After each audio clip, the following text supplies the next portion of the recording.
when I was 297 pounds and I was fat as hell trying to be a Navy SEAL, the scariest thing in the world to me, even to this day, was that could have been the rest of my life. I thought then I was trying hard. That's the scariest thing in the world. I thought then, 297 pound, working for Ecolab, spraying for cockroaches, making $1,000 a month. I thought that was me at my 100% potential. Come to find out, a few years later, I wasn't anywhere near that. 106 pounds less, graduated Navy SEAL training, went on to do all these other things. Looking back on that, that was me trying hard. That's why people gotta understand, what is in us, we have no idea until we start trying hard. And I mean really trying hard, where you're obsessed with, hey, this is my new norm. My new norm is that, wow, this isn't always fun. It's not always meant to be fun. And that's when you know you're trying hard.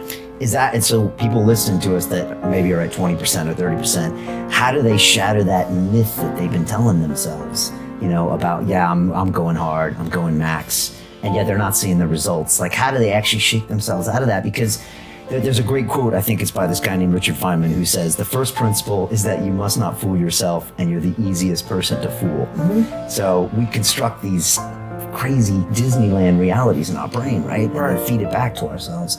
How do you shatter that? We all have two people. We all have two people. And I'm not saying you're crazy. We have the easy voice, which is that 20% telling yourself that I'm easy at 90% of my full potential, maybe 100% at that 20%. That's that voice that we all love. That's that very comfortable voice, that's that mommy holding you saying it's going to be okay. Doesn't care how good you are, just loves you. Just loves you no matter how messed up you are in life. That's where you want to be at. So that's that one voice. This other voice that we walk very far away from is a voice saying, hey man, you ain't doing shit. So we try to get this voice out of our head completely. And we live over here in this land.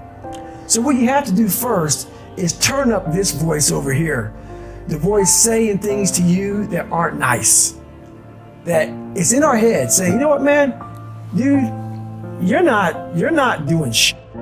You're not and it's not putting yourself down. People take this the wrong way in this new society. I'm not saying to put yourself down.